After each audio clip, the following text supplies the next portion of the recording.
Capital Sonoro. Ahora.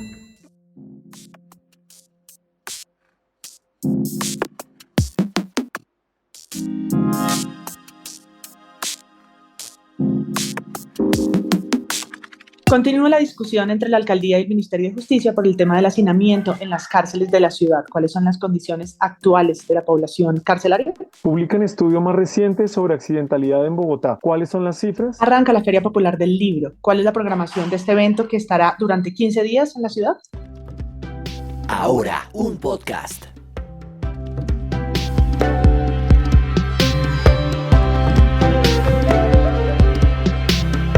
Hola, soy Fernando Rojas y esto es Ahora un podcast. Y mi nombre es María Paula Martínez. Es jueves 25 de mayo de 2023.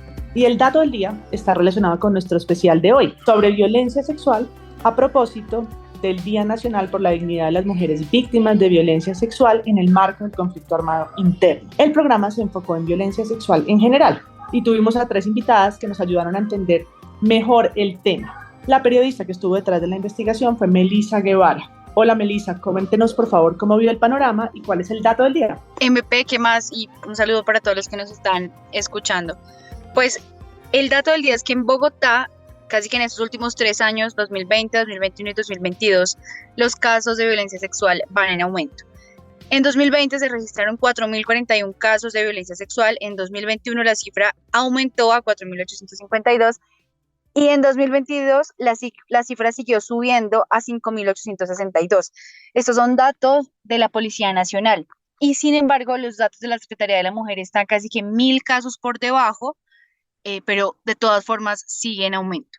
Hablando con diferentes personas, sobre todo la veedora distrital, con la subsecretaria de la Mujer y por supuesto escuchando a las invitadas que hoy estuvieron en mesa y en estudio, pues precisamente no es que hayan aumentado tanto los casos, es decir, no es como que estos 3 últimos años haya ocurrido o de pronto hubo más casos de violencia sexual, sino que se denunciaron más, es decir, que en esos 3 últimos años se visibilizaron más y que a eso corresponde un poco el aumento de estas cifras MP. Gracias Melissa. ¿Y qué fue también lo que más le llamó la atención en términos de estas violencias? Precisamente algo que ocurre hace, entre comillas, poco, o más bien que se visibiliza hace poco también, y es el acoso callejero. Me enteré gracias a este programa que el acoso callejero hace parte de los delitos de violencia sexual. Y es importantísimo ponerle mucho cuidado a esto, y es que el acoso callejero, como se ha repetido en diferentes ocasiones,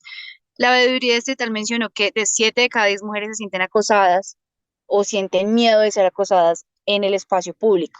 Y hay que ponerle cuidado a esto porque el año pasado se dio a conocer por lo menos 3 casos de acoso sexual y tocamientos dentro del sistema integrado de transporte Transmilenio y casualmente ayer hubo una captura a un sujeto que habría acosado sexualmente a una joven. Gracias Melissa, estaremos muy pendientes de las estadísticas y sobre todo de la reducción de impunidad en estos casos que también vimos es muy alta. Ahora sí, vamos con las noticias.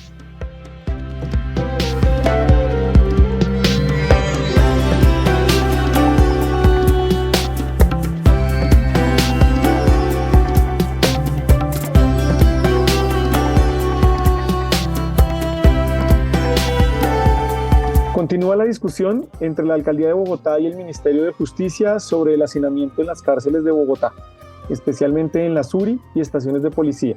Recordemos que esta semana la alcaldesa Claudia López acusó al ministro de Justicia, Néstor Osuna, de engañar a la Corte Constitucional por las cifras de hacinamiento en cárcel. El ministro Osuna le respondió a la alcaldesa que el distrito tiene recursos para construir más cárceles y que la alcaldesa debería ser coherente con su discurso de tener más presos. A lo que la Secretaría de Seguridad respondió con un comunicado que dice que en abril de 2021 el Ministerio de Justicia firmó un convenio con el distrito para construir la cárcel distrital 2, con capacidad para 3.000 presos. Pero mientras las entidades se tiran la responsabilidad, lo cierto es que Bogotá tiene un hacinamiento enorme en cárceles, estaciones de policía y URIs. Andrés Zapata tiene más detalles. ¿Qué más, Andrés? Hola, ¿cómo estás, Fernando? Muy buenas tardes. Bueno, primero que todo, hablemos sobre las URI y estaciones de policía. Según la Personería de Bogotá, hay 3.295 personas que viven en condiciones de salud no aptas para una persona. Sin embargo, solo hay capacidad para tener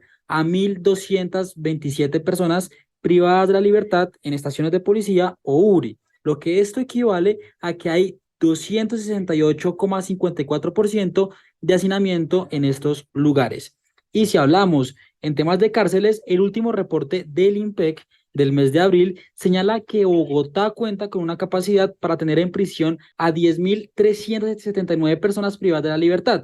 Sin embargo, hay 12.286 personas recluidas en La Picota, La Modelo y El Buen Pastor. Esto implica que hay un hacinamiento de 1.907 personas. Ok, ¿y cómo es la cosa del hacinamiento en las estaciones de policía y las URIs? ¿Qué está pasando ahí? Mira, lo que pasa es que cuando inició la pandemia, las cárceles empezaron a cerrarse para que no se propagara el COVID y las estaciones de policía empezaron a convertirse en lugares en donde llevaban a las personas capturadas. Entonces ahora uno encuentra en las estaciones de policía y en la SURI personas, hombres y mujeres que llevan 9, un año o más tiempo allí esperando que se abra un cupo, por decirlo así, en los centros penitenciarios.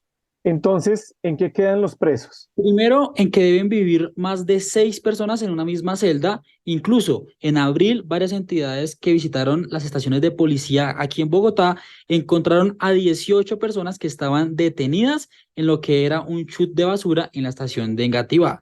Sin embargo, en esa discusión que tiene el ministro de Justicia, Néstor Osuna, y la alcaldesa de Bogotá, Claudia López, el ministro aseguró que entre agosto de 2022 y hace un par de días, el INPEC ha recibido a 2.059 personas privadas de la libertad sindicadas aquí en Bogotá y que las ha enviado a diferentes cárceles del país. Pero por su parte, la Secretaría de Seguridad informó que en los últimos 2 años duplicaron la capacidad de cupos para personas privadas de la libertad y habilitaron más de 1.600 cupos que fueron puestos y también pusieron en funcionamiento el Centro Especial de Reclusión, en donde invirtieron, dicen ellos, más de 17.000 millones de pesos. Mañana el programa de mediodía va a ser sobre esto, ¿cierto? Así es, Fernando. Vamos a hablar sobre el tema de salud en las cárceles de la ciudad, que está muy conectado con el tema de hacinamiento. Pero también tendremos testimonios de mujeres que estuvieron por años en la cárcel y nos cuentan qué medicamentos les daban allí, cuando tenían un dolor y cómo esto les ha causado consecuencias en su día a día. Además, hablaremos de cómo el hacinamiento no solamente afecta la salud física, sino también la salud mental de las personas privadas de la libertad que se encuentran allí, pero también cuando salen. Y finalmente tendremos expertos que desde su conocimiento nos van a explicar qué hacer para que se preste una mejor atención a los derechos humanos y también atención a la salud de las personas privadas de la libertad. Perfecto, Andrés, muchas gracias y estamos en contacto. A ustedes, muchas gracias.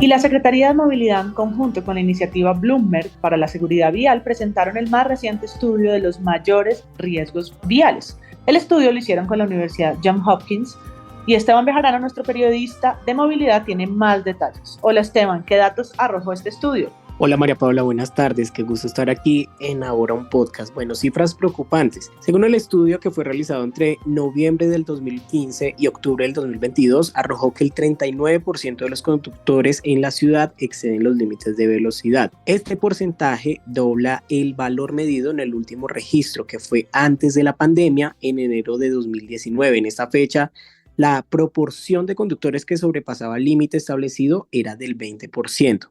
Teniendo en cuenta la recomendación global de 30 kilómetros por hora para vías locales y colectoras y de 50 kilómetros por hora en vías arteriales, se registró que el 44% de los vehículos observados en Bogotá transitaban a velocidades inseguras en octubre de 2022. Esto ha ido aumentando y también disminuyendo con el paso del tiempo dependiendo la temporada o el mes del año. Otra de las cifras que destaca es que después de una reducción importante en los límites de velocidad de los corredores, es decir, que algunos cuenten con el límite de velocidad en 50 kilómetros por hora, aumentaron del 19% en noviembre del 2020 al 30% en octubre del 2022 los vehículos que sobrepasaban esta medida.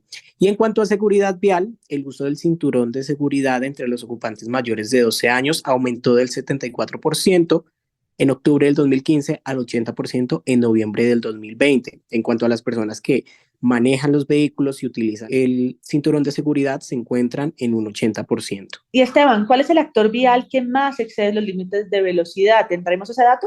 Claro que sí, María Paula. Los motociclistas, el exceso de velocidad fue mayor en este actor vial con un 57%, más que todo en horario nocturno, pues aprovechan que las vías están solas para competir entre ellos. Quienes también tienen el mayor porcentaje en fallecimientos. De acuerdo con los últimos registros, María Paula, entre el 1 de enero y el 16 de mayo de 2023 han fallecido en las vías de la ciudad 94 usuarios de moto. 86 eran conductores y 8 acompañantes. Bueno, Esteban, y después de darnos toda esta información, díganos qué ha hecho el distrito para disminuir estos accidentes y en general los riesgos viales. María Paula pues ha generado campañas y estrategias. Por ejemplo, tienen un programa de gestión de velocidad que desde octubre del 2018, que fue implementado hasta el 31 de marzo de este año, han logrado evitar accidentes. Según informan, han salvado 189 vidas en los 15 principales corredores donde fue implementada la medida del límite de velocidad 50 kilómetros por hora. Este año han reforzado operativos de control en vías, según dice la Secretaría de Movilidad, en un 285% más que en el 2022 y han impuesto más de 6.000 comparendos en vía por exceso de velocidad precisamente. Hoy fue reinaugurado el Centro de Orientación para Víctimas de Siniestros Viales, ORVI. Este es un espacio en el que informan y orientan a las víctimas y sus familiares sobre los procesos que pueden seguir en materia social, jurídica y psicológica tras un incidente de tránsito. Desde el inicio de operación de ORVI en diciembre del 2020 a la fecha, 1.026 usuarios han sido atendidos de manera gratuita y para sorpresa en su mayoría son los conductores de moto quienes van a que se les brinden los servicios. Gracias, Esteban, por la información. Con todo el gusto.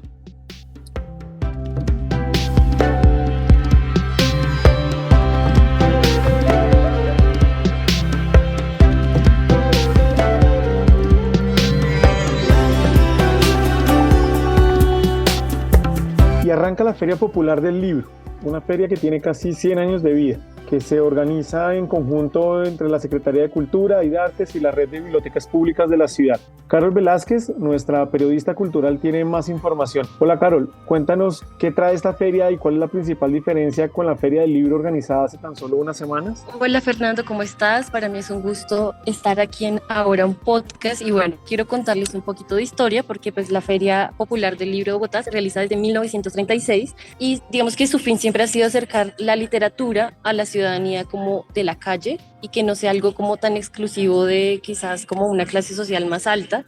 Entonces, esta feria se volvió una tradición para el centro de Bogotá y se ha realizado siempre en el Parque Santander o en la Plazoleta del Rosario. En ese sentido, pues esta Feria Popular del Libro se diferencia de la Filbo que se realizó hace poco porque las personas pueden acceder de forma gratuita y allí van a encontrar tanto libros nuevos como libros usados de segunda. Hay precios mucho más económicos.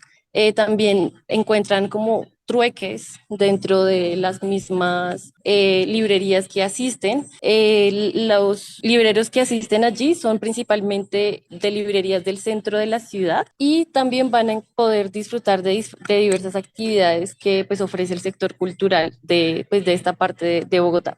Carol, ¿qué dicen las entidades que están organizando esta feria? Por un lado, desde IDARTES, que es una de las entidades que promueve y organiza esta Feria Popular del Libro, dicen que para ellos es importante seguir fomentando y apoyando este ADN de los bogotanos y acercarlos más a la literatura para que tengan como la oportunidad de adquirir libros que pues quizás no se pueden encontrar tan fácil en las librerías, y también consideran que es un espacio que ha permitido apoyar la reactivación económica de las personas que dependen económicamente pues de este negocio acá en Bogotá y particularmente pues del centro de la ciudad. También dicen que pues esto, la idea es como oxigenar el bolsillo de consumidores culturales, los padres de familia y los estudiantes de la zona, porque como sabemos el centro también es una zona universitaria. Por su parte, pues la Red de Bibliotecas Públicas de Bogotá, Biblored, va a realizar una serie de actividades culturales en la Feria Popular del Libro, como mediación de lectura. También va a estar la biblioteca itinerante, el Bibliomóvil, que pues es como una de las grandes apuestas de las bibliotecas públicas acá en Bogotá.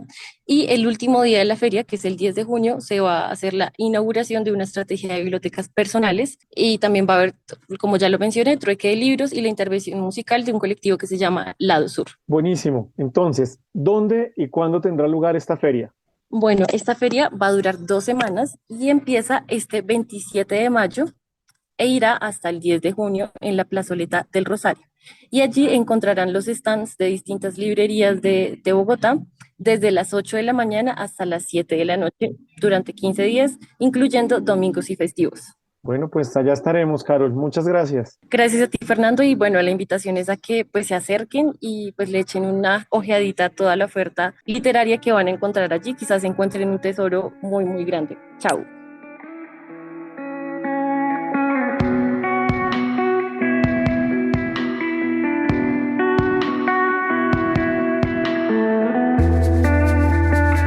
Bueno, Fernando, y como hoy es jueves, tenemos una pregunta suya sobre Bogotá. Cuéntenos de qué va a hablarnos hoy. ¿En qué va el metro, María Paula? La pregunta del millón hoy es ¿qué es lo que está pasando?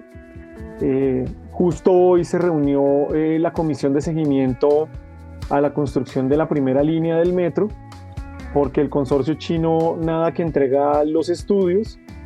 Los congresistas llamaron la atención porque la alcaldesa no se presentó.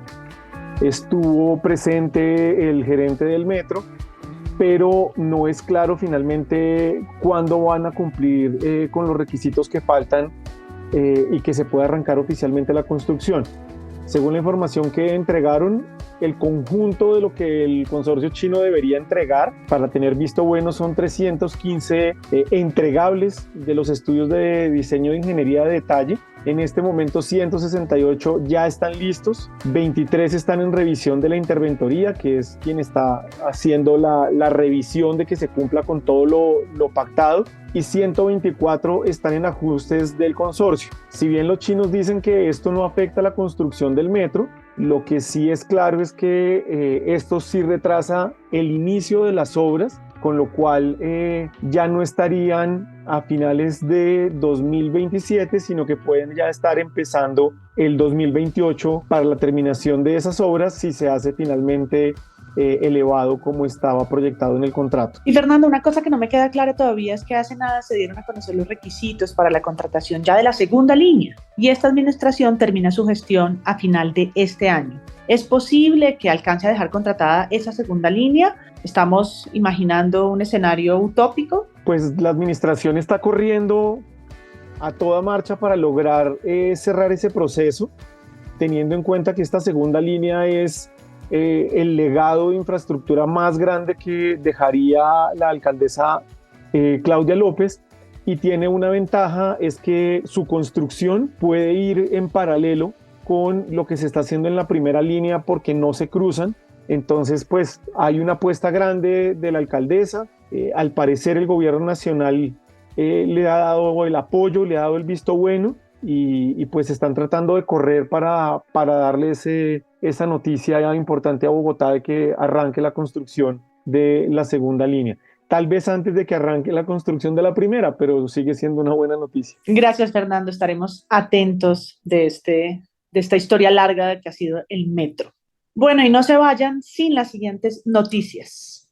Primero, una meteorológica, porque el Instituto Distrital de Gestión del Riesgo y Cambio Climático, el IDIGER, reportó 19 llamadas de emergencia por las lluvias en los últimos días aquí en Bogotá, y se calcula que al menos 45 familias han sido afectadas por los fuertes aguaceros. El pronóstico para los próximos días es de lluvia, mucha lluvia, aliste su paraguas. Una de movilidad, porque como decía María Paula, se inició el proceso de licitación pública internacional para la construcción de la línea 2 del Metro de Bogotá. En las últimas horas se dieron a conocer los requisitos para participar en el proceso. Ya quedó claro cuáles son los puntos necesarios para que las empresas acrediten las condiciones jurídicas, financieras y técnicas para quedarse con la construcción de esta segunda línea. Y finalmente una de mascotas, porque el Instituto Distrital de Protección y Bienestar Animal abrió 2 jornadas de adopción para perros y gatos este fin de semana. Busca incentivar a la ciudadanía que adopten un animal en vez de comprarlo. La iniciativa se llama Sin Raza pero con Casa. Y si quieres saber más información sobre estas jornadas de adopción, entra a la página www.animalesboc.gov.co. Eso fue todo. Ahora es un proyecto periodístico de Capital que está en televisión, en YouTube, en las redes sociales y aquí en podcast. Busca Capital Político y de vital importancia para saber lo que pasa en la política y la cultura y despierte todas las mañanas con nuestro boletín en su correo electrónico.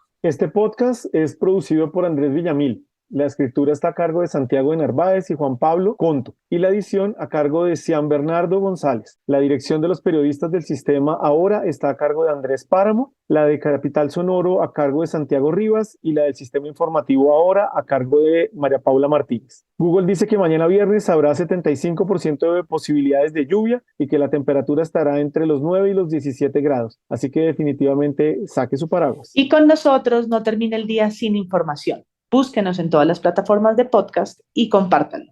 Chao, adiós. Capital Sonoro.